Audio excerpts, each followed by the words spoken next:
Fair and balanced, unbiased and clear, concise and accurate.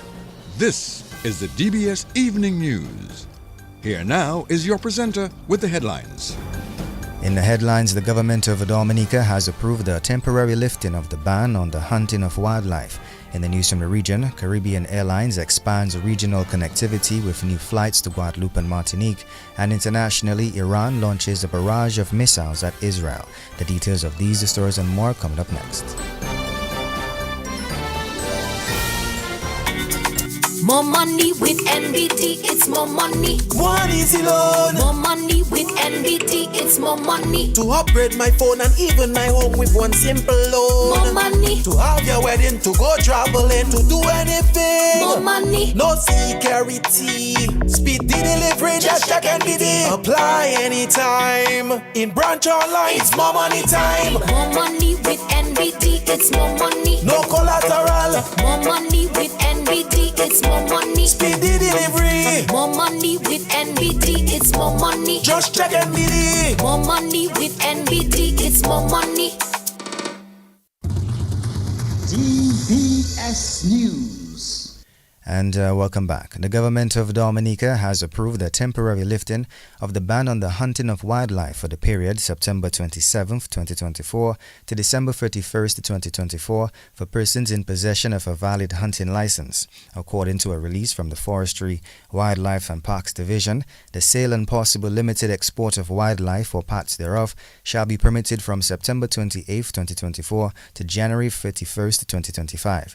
It adds that exportation will only be granted to persons with a valid wildlife export permit, and beyond such a period, persons found selling and exporting wildlife, including parts thereof, shall be prosecuted by law and face a fine of $5,000 per offense. During the period, licensed hunters may hunt crabs, agouti, and manikou, or called opossums, only. The offense is also being advised that it is an offense. The public is also advised that it is an offense under the Forestry and Wildlife Act to hunt or fish in freshwater streams without a valid license, and that the hunting of all other species of animals, including frogs, birds, snakes, iguanas, is strictly prohibited. A release further states that persons who engage in any form of hunting or fishing without valid documentation are liable to a fine of $2,500 per offense. Hunting licenses and export permits are currently available for purchase at the office of the Forestry, Wildlife and Parks Division on the Windsor Park Link Road and at the sub-treasuries in Portsmouth and Margaret. And still in the national focus, 6-year-old Ava Liebert from the Calibishi Primary School is the recipient of the Team Unity Lifetime Academic Scholarship, valued at $1 million. The scholarship is channeled through the Hope or Helping Ordinary People Everywhere organization, and the first disbursement of funds was made in the 2024 school year. The official presentation took place on Tuesday, September 10th, 2024, and the scholarship amount was calculated based on the cost of schooling for the duration of the student's academic life. Team Unity wishes to announce that 6-year-old Ava Liebert from the Calibishi Primary School is the recipient of the Team Unity Lifetime Academic Scholarship. This scholarship, which we value at $1 million, is channeled through the Hope Foundation, helping ordinary people everywhere. And the first disbursement of the funds was made in the 2024 school year. The official presentation took place on Tuesday, September 10th, 2024. The Team Unity Academic Scholarship is a one-off offer which marked the historic launch of TUD in the village of Calibishi on August 12, 2022. Promise made, promise kept. And that was the leader of Team Unity Dominica, Carlos Charles. And Acting Chief Cultural Officer Urson Matthew says the 2024 Independence celebrations are in full swing with a number of activities currently underway. An Independence Arts Exhibition and Districts Competition are amongst the activities taking place this week. Matthew encourages all Dominicans to partake in this year's activities. Well, I used to work at the... The 2024 Independence season officially opened under the theme Peinu Kadonu on Friday with an official ceremony followed by a parade on Saturday. By all accounts, the launch was successful and has set the tone for what is to come for the rest of the season. We would like to thank everyone who contributed or participated in one way or the other to making it the success that it was. This week we have the Independence Art Exhibition downstairs the government headquarters on Monday and Tuesday, and at the Old Mill from Wednesday. We also have our first Hard Creole Friday this week, with the focus being paille or basket accessories to complement the creative Creole wear. This weekend will also feature our district semi-finals, with the West and Southwest merge competition taking place at the Old Mill at 5 p.m. on Friday. The South at Bellevue at the Bellevue Mall on Saturday at 3 p.m. The North and Northeast merge on Saturday as well at the Will Strathmore Primary School, and the East and Southeast merge on the Grand Four Basketball Court at 3 p.m. on Sunday. Looking forward to seeing the public turnouts in large numbers. And that was Acting Chief Cultural Officer Wilson Matthew. And harmonized curriculum primary school students within the OACS region is being developed.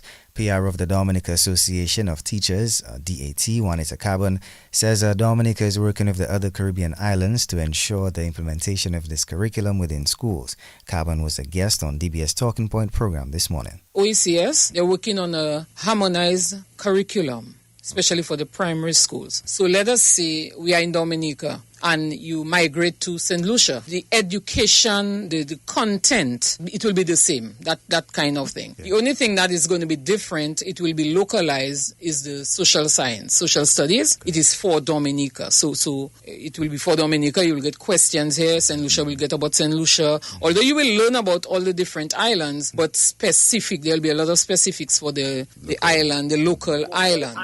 But in terms of the general language, math and so, we are working towards that. There's a draft on the curriculum. I'm still going through. It's not a matter of boast. The standard of education in Dominica is very high, and the other islands are trying to pattern. You want to see what we teach in math. What do we teach at level 4, grade 4 level? What do you teach? Yes. It has to be the same. Yes. But they're trying to have it in harmony so that all the islands, but the governments are working on that. As to when it will be officially out, I cannot say. But I know they are working on that, and Dominica is part of it. Meantime, Carbon says the teachers' salary and lack of resources are amongst the major concerns of the association. Globally, teachers' salaries are lowest, and remember, we make all other professions possible. A teacher trained you, and I think we need to be given greater recognition, and I really want to salute the teachers. Number of teachers in Dominica who you're at your home and sometimes you have to open your cupboard and take certain things because you're going to teach that lesson today and you need certain things in the classroom. You have to call people to bring in certain things because you do not have it. Yeah. Just imagine a number of teachers, as we speak, are using their personal computers, their personal devices to teach. You know, you have to ask children. So all of that too. I think more resources need to be placed in the schools at the disposal of teachers so that we can use. Because let me tell you, with the little resources that we have, grappling and, taking our personal things. But look at our CXC results. I mean, look at grade 6 national assessment. Look at our children, our students are performing, and not just in Dominica, but regionally and internationally. I mean, the standard of education in Dominica is a force to be reckoned with. Other countries in the Caribbean, they pattern on Dominica. And that was a PRO of the Dominica Association of Teachers, Juanita Carbon. Dominica will join the international community in observance of Teachers Appreciation Day on Friday.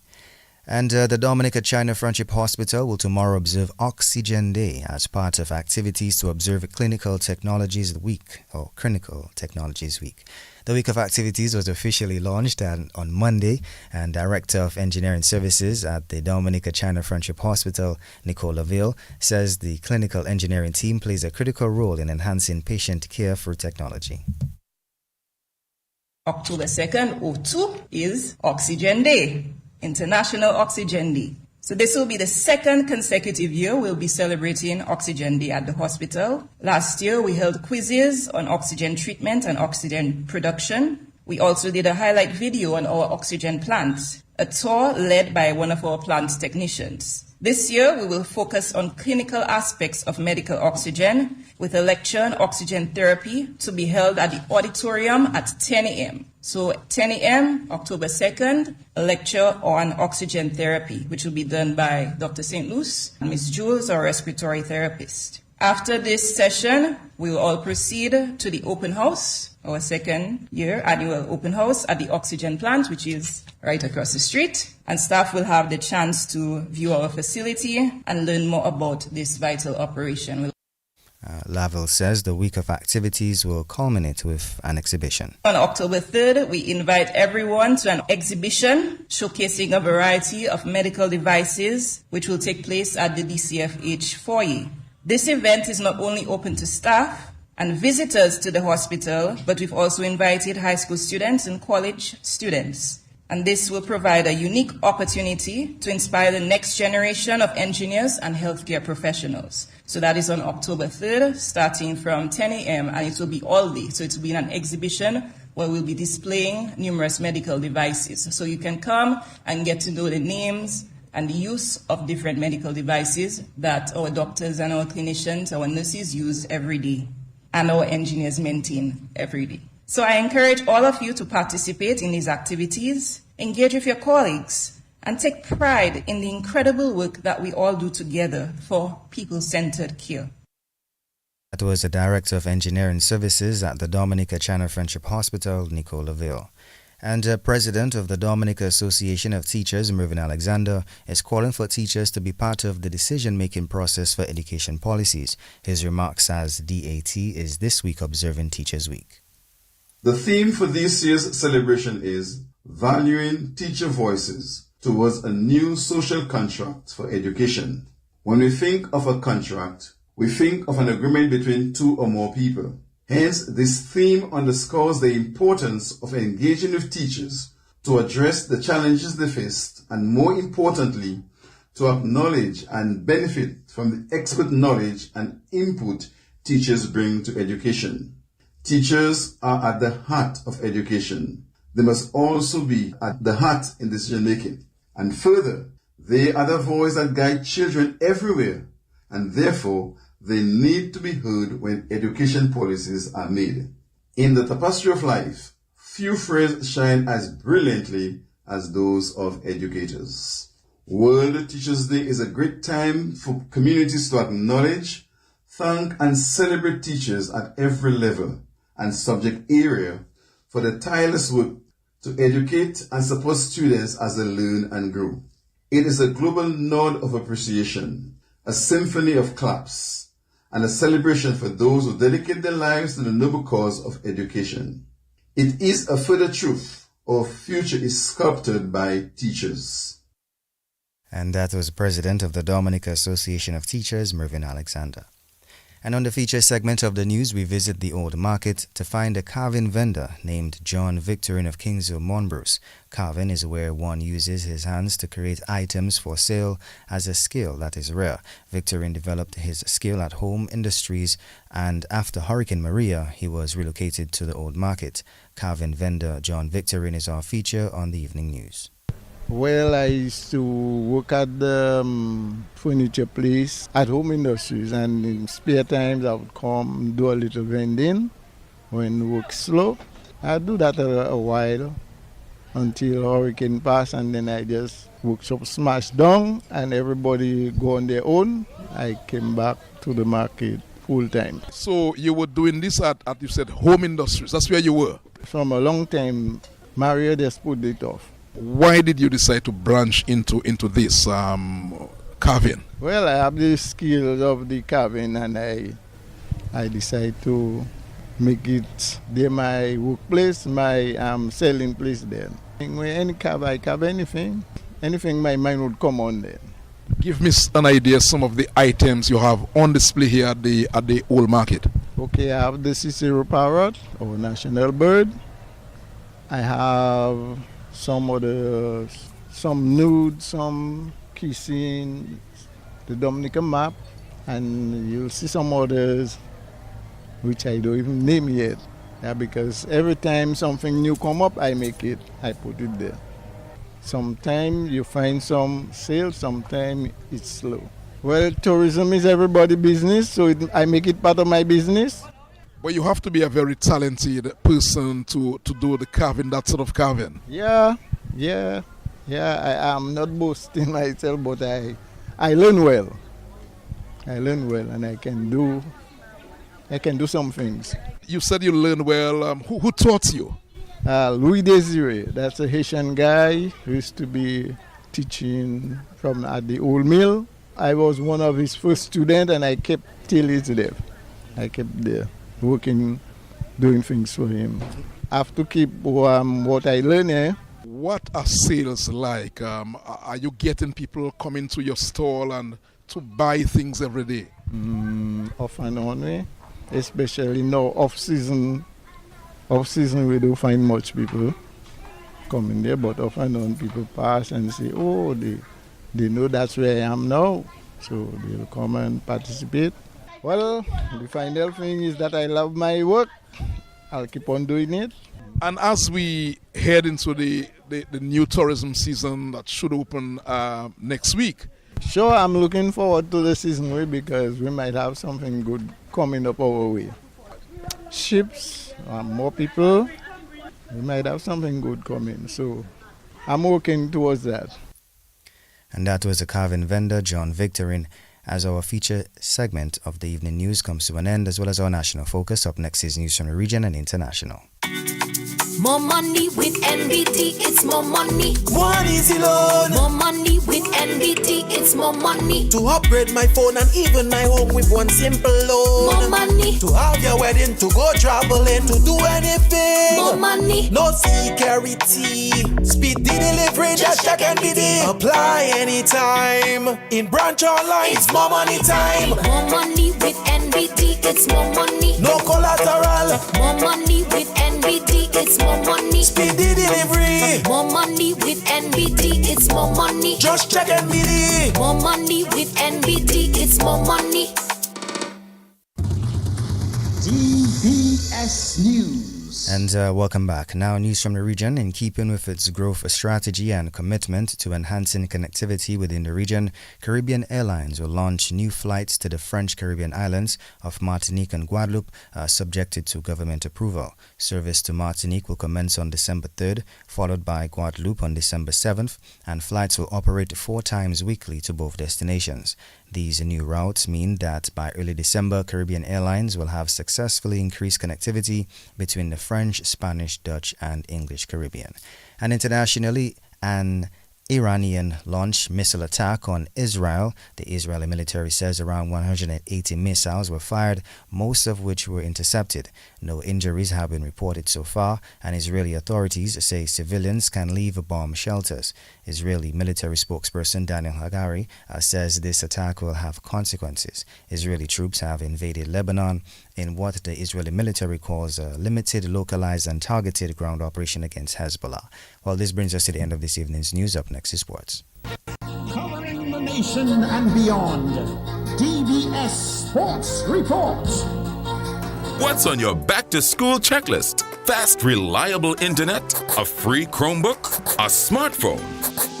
With Flow, you can check everything off your list. Sign up for broadband and get 25% off Turbo plus 6 months or free Chromebook while stocks last. And if you need a new phone, our postpaid bundles offer smartphones for just $4. Make back to school easy with Flow.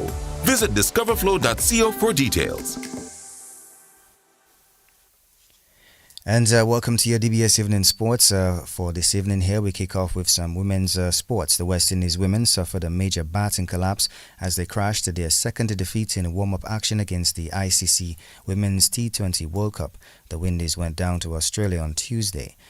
Australia made 144 for 8 in their 20 overs, batting first. Aliyah Allen bagged 2 for 24 and Afi Fletcher 2 for 36. The West Indies in reply were 68 without loss before being all out for 109. Hayley Matthews made 42 and Kiana Joseph 36. 9 batters failed to reach double figures. The Windies lost by 55 runs. The Windies will play their opening match in the World Cup against South Africa on Friday. The ICC Women's T20 World Cup officially gets underway on Thursday. Still in some more sports this evening here, Dominica's Gillan Tyson and Kamal Hamilton were amongst the wickets as the Sunhill Ambris 11 got past the Desron Maloney 11 in Windward Islands Volcanoes practice match on Monday today ahead of the regional Super 50 Overs tournament in St. Vincent. The Ambris 11 batted first and posted 185 for 8 in 35 overs. Janelle Eugene got 74, Noah Leo made 41 and Sunhill Ambris got 24. Daryl Cyrus bagged 3 for 41 and Dominica's Kyron Phillip 2 for 52. The Desron Maloney 11 were bowled out for 129. Stephen Pascal top scored with 31, Daryl Cyrus 28 and Kenneth Demba 18. Gillan Tyson picked up 4 for 45 and Kamal Hamilton 2 for 29 and Janelle Eugene 2 for 43. The Volcanoes will hold another practice match on Wednesday. And Harlem United Sports Club will be looking to take the top spot in the DFA's Women's Premier League as that tournament continues this evening. Harlem are currently sitting in 4th place in the table on 8 points, or on the table on 8 points, and will be gunning for all 3 points when they challenge the Kalinago Warriors this evening. A win for the Harlem will see them jump into 1st place, overtaking the 1st place Roosevelt Scarlet Bombers, who are on 10 points. The Warriors are sitting in 7th place on 3 points from 4 matches. That match will get underway at 6:30 this evening at the Newtown Savannah. Meantime, the DFA Division 1 round of 16 matchups between Sugar George Wayne George Academy and Glanvilla FC will be continued tonight. The match was stopped prematurely a few weeks ago due to an injury to Wayne George Academy player Christophe Rachillo-Gervier. Glanvilla will lead in 2-0 in the 33rd minute. That match will continue at the DFA Technical Center from 6:30 p.m. Meantime, football action continues in the Tarish United Small Goal Knockout League tonight with a spot in the finals in that competition up for grabs. Garrison will take on Black Cotton in the semi-finals tonight from 7 p.m. And the St. Lucia Kings captain Faf du Plessis is hoping his team can bring their A-game as they face the Guyana Amazon Warriors in the first qualifier on Wednesday. The Kings finished in 2nd place in the point standings and will take on the 1st place defending champs Guyana Amazon Warriors. That match will bowl off at 7 p.m. on Wednesday. The winner gets a spot into the weekend's finals. Obviously, your first objective is making the semis, but then on top of that is to try and make that top 2 teams, as it creates a little bit of an easier entry into that final. So it was a huge achievement for us to make sure we wanted to get to that top 2. So very proud of the team in our last 6 games, how we performed. Again, we're looking forward to the game in 2 days' time, which we played against Guyana the other day. Nice to be playing some night games again. We've had 4-day games in a row, so look forward to a little bit cooler temperature. But yeah, great occasion. Obviously a nice crowd will be awaited in that match, so was really keen to play that match. And that was St. Lucia Kings captain Faf du Plessis. Guyana Amazon Warriors captain Imran Tahir says the Warriors have been playing good cricket. We had a really good start from Antigua, and then all the way we come back to hometown Guyana, and really grateful to the crowd. Their support been amazing as always, and so yeah, just really grateful to them. And from team point of view, I think we achieved what we wanted to achieve. Obviously, coming to this stage of the competition, top 2, and just really happy for the players, the brand of cricket they played, and the character they shown in the last few weeks. So yeah, really looking forward for the challenge. This is a crunch time of the competition, so I just want to wish all the captains here and the teams who qualify all the best, and looking forward for a really good battle. And that was Guyana Amazon Warriors captain Imran Tahir. Meantime, the Trinbago Knight Riders will meet the Barbados Royals in the first eliminator tonight from 7 p.m. Trinbago Knight Riders captain Kyron Pollard says the team has fought well in the recent matches. From a Knight Riders perspective, obviously, in any tournament you want to qualify. So for us, being able to qualify, I think that was a step in the right direction. We have been battling, a lot of injuries in our camp, but kudos to the guys, the way that they came out each and every time to perform, under that sort of pressure, whereas when from a selection perspective, we're never quite sure who's going to be on the park. So I think the way the tournament has panned out, 3 teams finishing on 14 points, it goes to show the strength of the other teams in the tournament as well, and the cricket that has been played, and just looking forward to, again, the most important part of the tournament, which is the playoffs. And that was Trinbago Knight Riders captain Karen Pollard. Meantime, the Barbados Royals have lost 4 straight matches heading into tonight's eliminator. We started the competition in Antigua.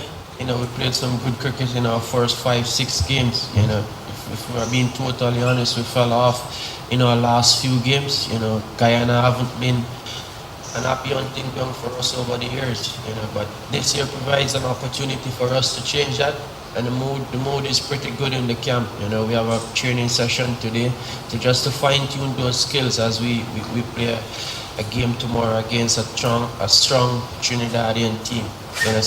We're definitely looking forward to it.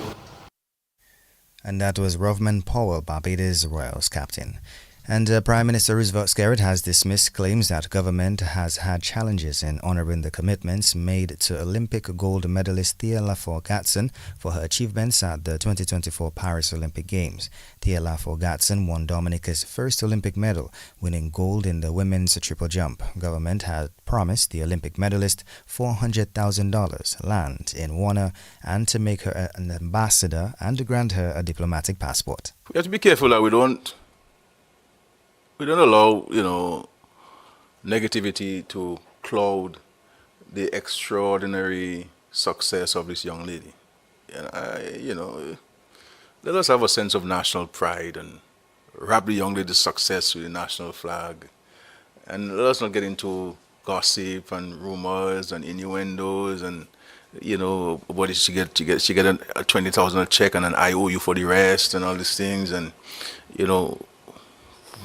whatever promises, whatever offer we made to Mrs. Gatson, those will be fully honored by the government. Fully honored by the government. And if the government doesn't have the money, then we'll sell a piece of land to pay for it and so on. So the issue of pay, the $400,000, she got the $200,000 that we promised to her. She got it in quick time, and she'll get the $400,000. The title being processed. I mean, has to go for the president. And I'm hoping that by the time she comes here for independence, that she'll have a title for the land in Warner. And then by when she comes down for independence, the president will provide her with credentials, appointing her as ambassador, and of course there'll be a little ceremony in the president's office for that. So let us not let young people feel that success in Dominica will always be marred with negativity. My simple response to that is there's no truth to what being peddled on social media or through WhatsApp messages and so on. It's not fair to the young lady, And that was the Prime Minister, Roosevelt Skerrit. And the Dominica's Chess Federation has described Dominica's participation at the Chess Olympiad in Hungary as a learning experience. Dominica, for the first time, was represented by a women's and men's team at the Games. PR of the Dominica's Chess Federation, Dorothy John Baptist, says Nigel Francis was the standout for the chess team. As we know, the Olympiad involves some of the greatest chess-playing nations of the world. Dominica came up against opponents with higher ratings and greater experience than ourselves. We performed creditably nevertheless. Our open team scored 6 match points. That's 2 wins and 2 draws to finish in 179th place. That's out of a total of 188 teams. We applaud our 5 players who took on the pressure and prepared and worked hard to represent our federation. They are Jones Murphy, Robert Bride, Larry Thomas, Nigel Francis, and Lyndon Auguste. Special congratulations to Nigel Francis on earning the Candidate Master title at this year's Chess Olympiad. Nigel achieved 6 points out of 10, 5 wins, 2 draws, 3 losses, thus surpassing the minimum requirement to obtain the Candidate Master title. It is the first homegrown title for the Dominica Chess Federation, and we say many kudos to him, as certainly this will serve as an inspiration for other Dominican chess players to work towards such an achievement. And that was PR of the Dominica Chess Federation, Dorothy John Baptist. The women's team also gave a good account of themselves. Our women's team managed a final score of 7 match points, 3 wins and 1 draw, and at the end of the tournament moved up from being ranked at 166th place to now being at 155th place out of a total of 169 women's teams participating in this year's Olympiad. It's a commendable achievement on the part of our ladies.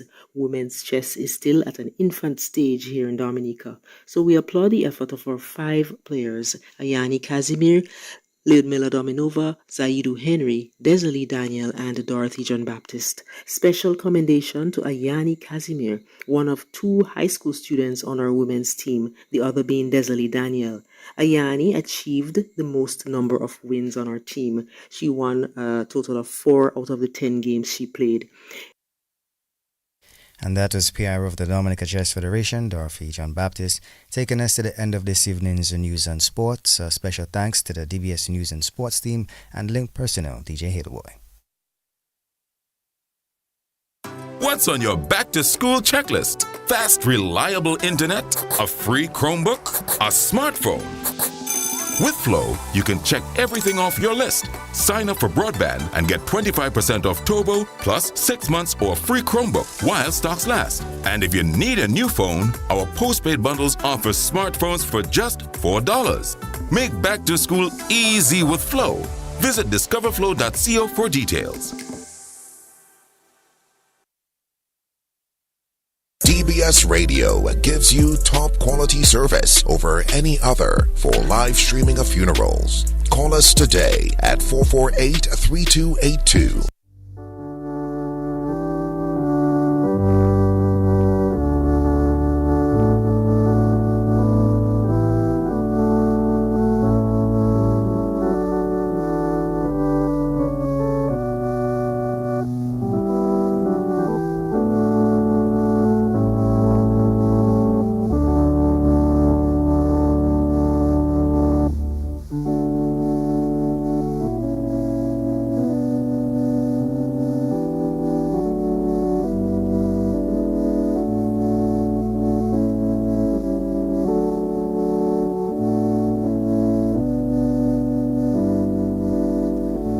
Good evening, welcome to the evening edition of the DBS Radio Community Bulletin Board. It is the first day of October 2024. We begin with the evening edition of the DBS Radio Death Announcements.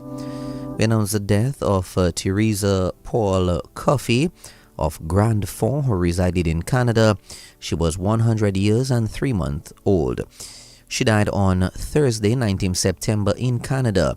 She was the mother of Francisca Coffey and Eugenia Coffey Ali in Canada and Clifford Coffey in St. Croix.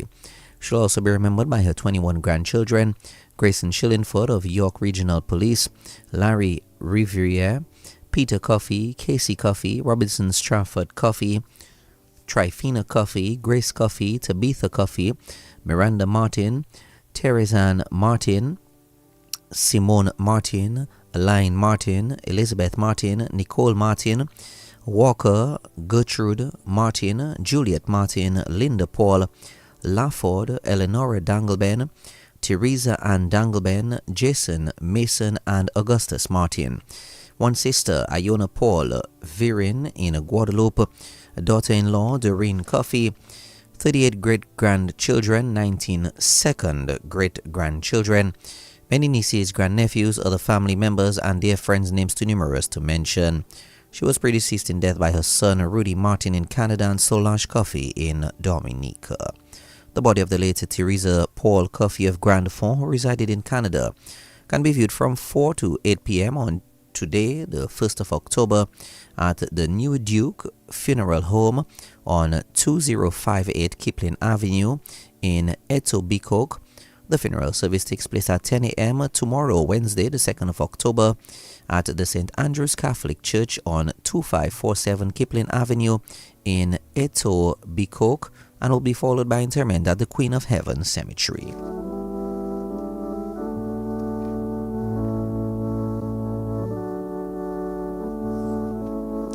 We announce the death of Rosetta Auguste Charles, better known as Ma Wallix, and Tufi, age 63 of Bath Road, who resided on Kennedy Avenue. She died on Sunday, the 11th of August, at her residence. She was the mother of Christelle Marie in New York, Jeremy Marie and Joelle Manette, better known as Moda in England, also Nicole Manette in France, and Charlene Charles, better known as Pumpkin in Dominica. She will also be remembered by her 11 grandchildren, Brendan and Maya in New York, Nicolette, Hiskia, Kian, Kayla and Tyler in England, Isaline and KCD in France, and Tootsie and Cleo in Dominica. Her 5 siblings, Francis Auguste, better known as Second, and Julie Auguste in Dominica, Rosemary and Augustus Auguste in Guadeloupe, and Joseph Auguste in England. 10 stepchildren, including Johan, better known as Harvest, and Anwar Charles. Other family and friends in Dominica and abroad, names too numerous to mention. Cousins, including Anita Hodge Reed and Jacqueline Reynolds in the United States. The body of the late Rosetta Auguste Charles, better known as Ma Wallix, and Tufi of Bath Road, who resided on Kennedy Avenue, can be viewed from 1 p.m. on Wednesday, 2nd October at Our Lady of Fairhaven Roman Catholic Church. The funeral mass takes place at 1:30 p.m. and will be followed and will be transported to the Northeastern Funeral Association for cremation.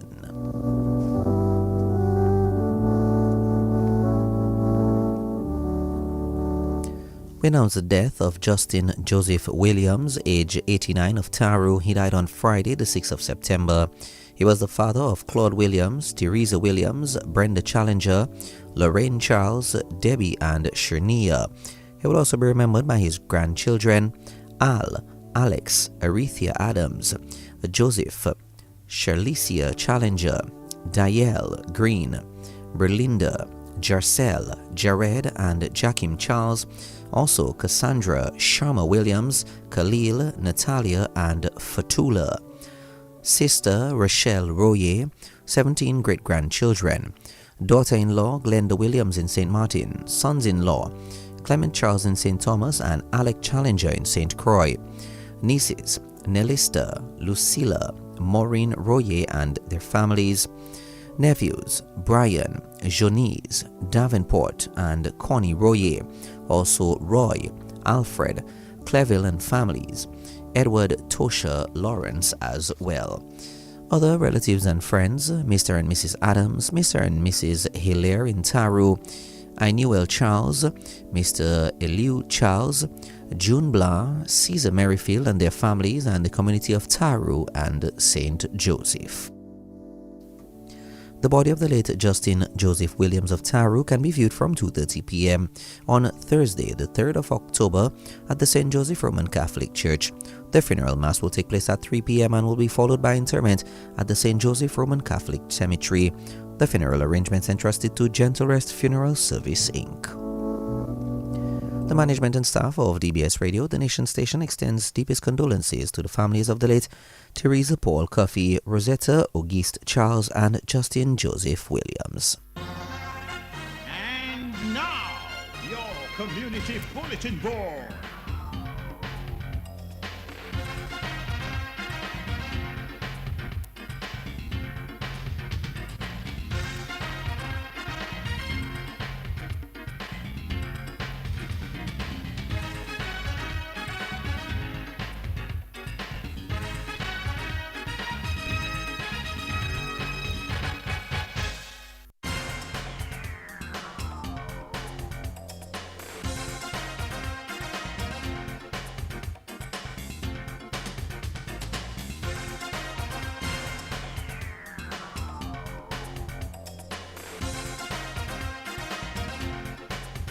Let's now bring you the general announcements on this evening's edition of the DBS Radio Community Bulletin Board. The general public is advised that the Ministry of Public Works, Public Utilities and the Digital Economy will be undertaking road rehabilitation works along the Dame Eugenia Charles Boulevard during the period September 26 to October 4, 2024. The works will be undertaken in 3 sections and would require temporary closure of the following sections of the boulevard throughout the entire day. Section 2, which is currently ongoing from September 30th to October 2nd from Cork Street to Hillsborough Street. And Section 3, October 3rd to 4th, 2024 from Hillsborough Street to the end of Dexia Building located on Dame Eugenia Charles Boulevard. The ministry apologizes for any inconvenience that may arise due to the temporary closure of these public roads and seeks the cooperation of the general public to ensure the smooth execution of the rehabilitation works. We have some What's On coming up next. Stay tuned.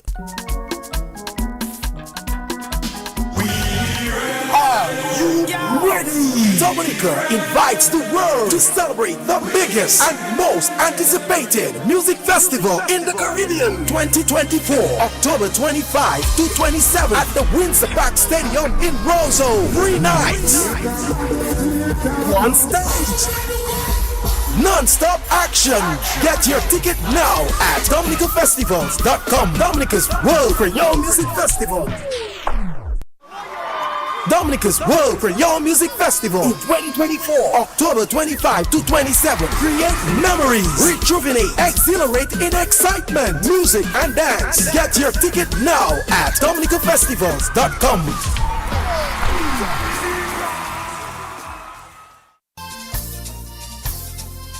The curtains are coming down on cultural competitions for Independence Celebrations 2024. Brought to you by the Ministry of Culture, Youth, Sports and Community Development and the Cultural Division. Come witness a burst of culture at the finals. Cultural Finals Part 1, Friday, October 11th at the Old Mill Cultural Center at 5 p.m. Cultural Finals Part 2, Saturday, October 12th at the Pure Charles Secondary School at 3 p.m. And Cultural Finals Part 3, Sunday, October 13th at the Roosevelt Douglas Primary School at 3 p.m. Independence Celebrations 2024 Cultural Competitions. See you there! Pay nu, caro nu.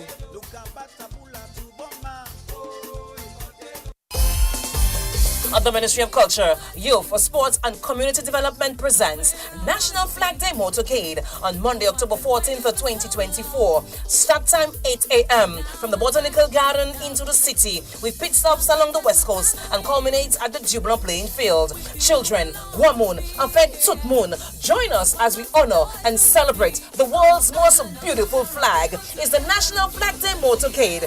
Pise Peino, Caro Nu. Hold your flags up high, standing and together, we are a people strong. We've come to the end of this evening's edition of the DBS Radio Community Bulletin Board. Thank you very much for joining us. Of course, the next edition is tomorrow morning from 6:10 a.m. We have the morning edition of your DBS Radio Deaf announcements, and then we continue at approximately 7:35 a.m. We have the morning edition of your general announcements and What's On. Don't forget to hear your announcements on DBS Radio, the nation station. Come into the sales and marketing team's office Mondays through Fridays between the hours of 8 a.m. to 4 p.m. Also, you can give us a call at 448-3282 or 448-3283. Same times and days mentioned except holidays. Well, of course, we have La Vie en Français coming up at 7 o'clock, or scheduled to come on at 7 right here on DBS Radio. So let's just drop in a few French ones for you on the Creole vibes as well before we get set for La Vie en Français. Carry me nation. Welcome to Guyadville. Let's do this. Pretty bumpy, pretty bumpy. Pretty bumpy. Hold on tight, it's gonna get pretty bumpy. This is what they be waiting for, man. Sick love. Carry me in one track. I like that. We feel that. They can hate all day. We gonna do it anyway. Shake divina secla. Divina caribia. Ne sont pas con danser, pas con ploguer. Al ilia yadla. Shake divina secla. Divina caribia.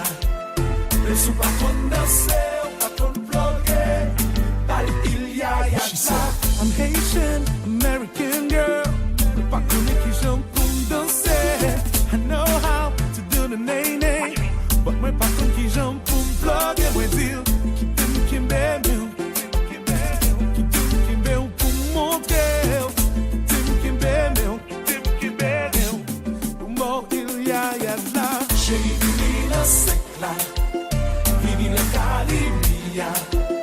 Le sou pa kon danse, ou pa kon vloge, balil ya ya la. Chéri vini nan sekla, vini nan